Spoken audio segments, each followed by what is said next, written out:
Gem guys, Shadows again. Today's video will be about Stonfi. You must have seen me write about them before. This video is going to be about cross-chain swaps, but before that, allow me to show you a feature I've always talked about, the trust score.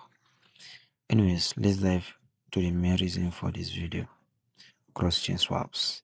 If there's anything we all suffer from, is the fact that we can't keep our tokens on one chain forever, and sometimes we might need those tokens on other chains urgently.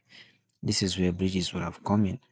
Unfortunately, these bridges most of the time don't give the best rate, and if they do, their fees might just be outrageous. This is where Stonfi comes in. You can bridge your tokens from other chains to Ton now using this feature, or you can even take the tokens from Ton to other chain.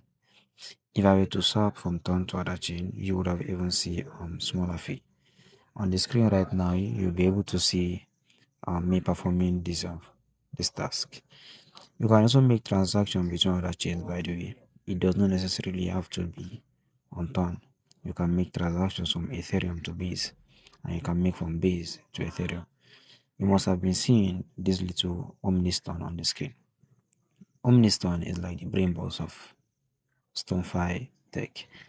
It's like an aggregator in a way.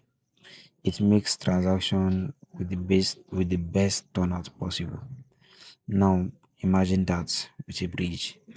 You get to bridge your tokens with like the best possible turnout.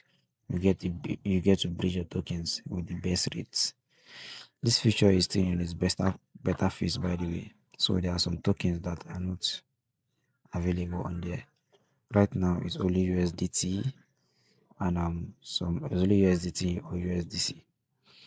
But with the coming month, I hope we will get to see more tokens.